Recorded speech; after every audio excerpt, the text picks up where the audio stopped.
My name is Jennifer. I'm 43 years old, and I'm hooked on Spanish soap operas. Thanks to streaming services, I've been binge-watching one drama after another. Spanish soap operas are always dramatic, but something truly dramatic happened in my life too. Let me tell you about it. It happened almost 6 years ago. I was living with my husband, who was older than me. We never had children, but I thought our time together was good.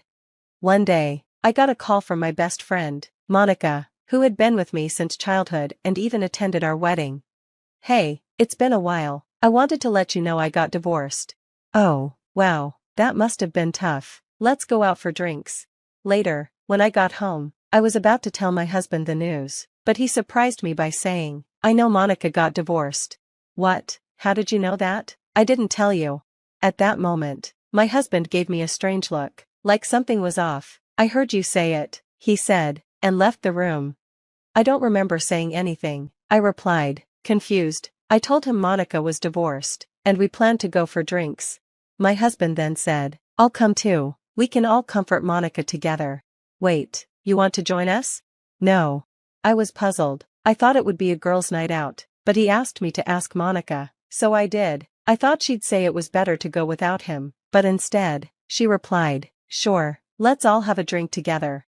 I'd rather not have a drink with my husband, I thought, but agreed anyway. So, the three of us, my husband, Monica, and I, went out. It turned out to be a fun night. Monica mostly talked about her ex-husband's bad behavior, and we laughed along with her. It felt like she had all of our attention, even though she had just gone through a divorce. She seemed to be enjoying herself the most. I was happy we all hung out together. Then, I needed to use the restroom. When I returned, I noticed something strange. Monica and my husband were looking at each other in a way that felt too intimate. They hadn't seen each other since our wedding. I couldn't understand how they had become so close so quickly, just after a few drinks. It felt like I was interrupting a date between two lovers. I sat back down, and things seemed normal again, but I couldn't shake the feeling something wasn't right.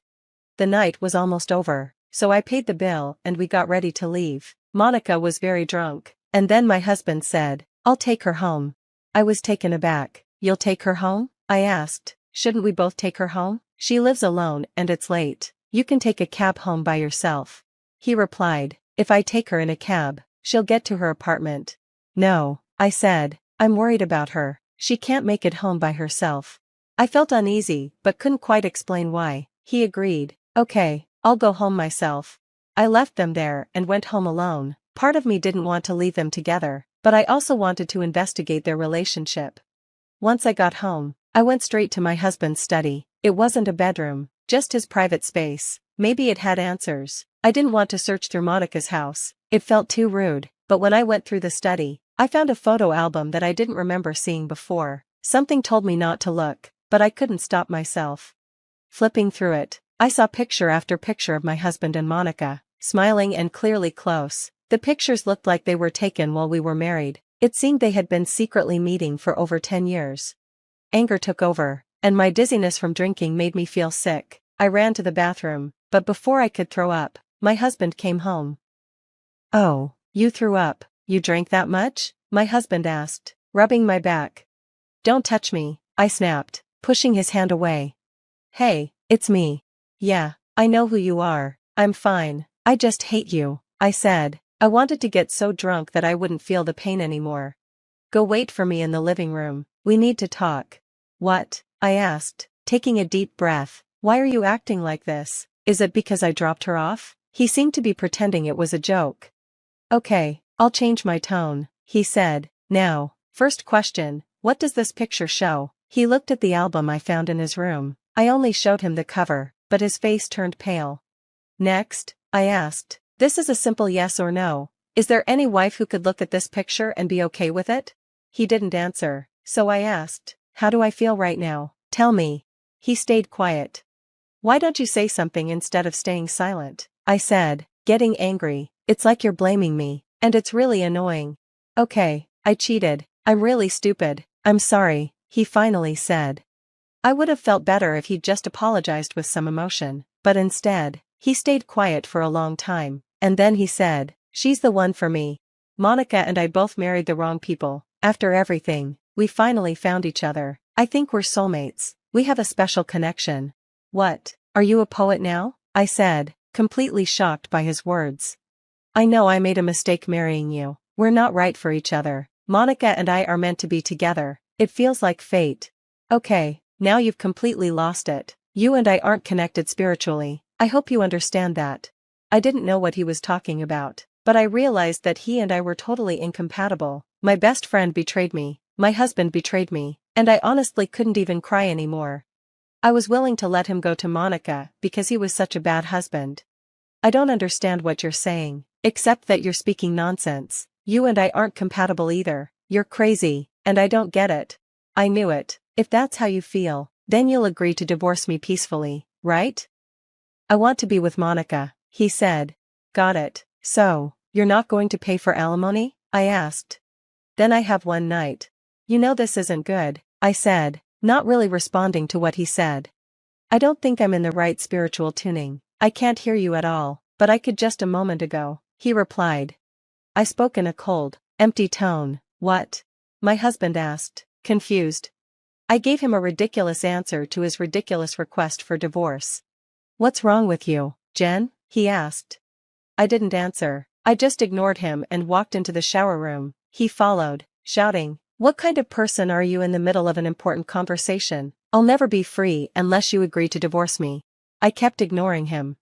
I'll be free to do what I want, and you'll be free from today. You are nothing to me now. You're just like a useless object I'll throw away. Prepare for that, I said. The next day, my husband went to work in a bad mood. I didn't say good morning, serve him breakfast, or help him with his tie like I usually did. I had taken the day off after everything that happened. I woke up just in time for him to leave. Well, I'll be living alone from today. Maybe I'll tidy up my room, I said to him. When he came home that evening, I heard him call out, I'm home, but I didn't respond. I heard him start shouting about how all his shoes were missing. Hey, Jen, where are my shoes? And why are you eating without me? He shouted. I threw your shoes away. It's normal to eat alone when I live here alone. I've saved up some money, so I'm having expensive steak and champagne, I said, not looking at him, just watching TV and laughing while I ate. Jen, are you even listening to me? He asked. I poured myself another glass of champagne, ignoring him. You've got to be kidding me. We'll talk after I get out of the shower, okay? He said. I wondered if he'd go upstairs to get his pajamas. Then I heard a thumping noise from the stairs.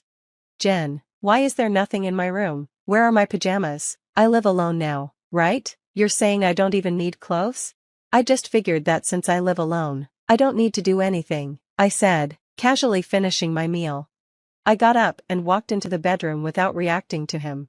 Where's my food? He asked, following me. Go buy your own food. I live alone, remember? I said, not looking back. I had already taken my shower, so I went straight to my bedroom. I even got rid of his toothbrush. I couldn't wait to see how he'd deal with it the next morning. When I woke up, my husband was sitting in the chair, looking like Rodin's statue, the thinker. He had been in such a hurry the night before that he hadn't even showered. His hair was messy, and his scalp was showing through his thin hair. He looked like a mess. When he saw I was awake, he knelt in front of me, trying to get my attention. He apologized. I honestly didn't expect him to go this far. It hurts when you scorn me, but I've done terrible things to you, without caring about your feelings. I'm sorry, he said. That's exactly right, I replied, but I didn't say anything else. I want us to start over. I couldn't believe he was saying that. I was shocked, but I gave him the most disgusted look I could manage. No, no, no, I can't live with a spiritually cheating, messed up guy, I said.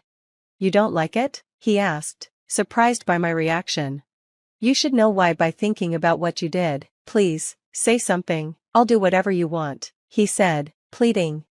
Yes, here it comes, I thought. This was why I had kept quiet. Whenever we fought, he'd promise to do anything for me, usually buying me something like a purse, and that was the end of it. I knew he was using his usual tricks. Okay then, do as I say, I finally said. The words I had been waiting to say came out of my mouth. I smiled at him, but his face fell, full of despair. I enjoyed seeing that expression. No, no, no, I don't mean that, he stammered, confused by my sudden change in behavior.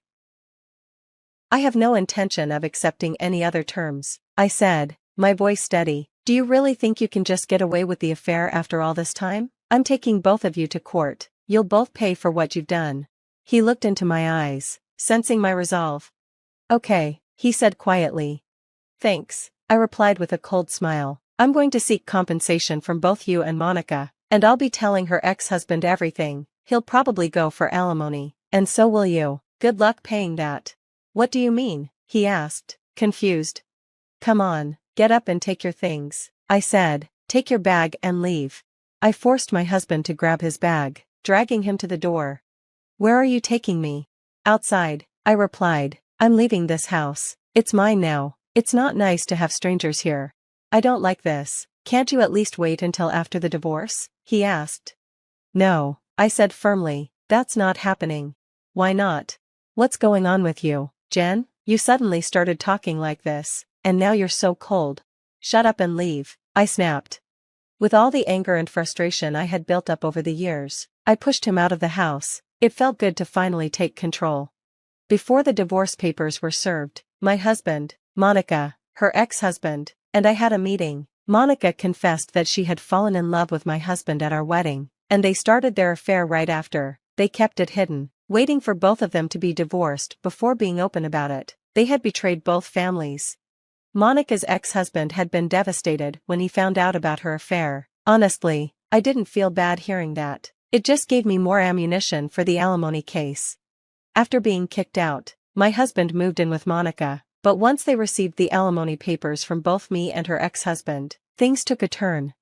We can't remarry if we're both in debt, Monica told him. I'll find someone with better financial stability. She gave him a quick goodbye, and that was it. She kicked him out. Wasn't she your soulmate, the one you're spiritually connected to, and now you're losing her over money? I couldn't help but feel disgusted.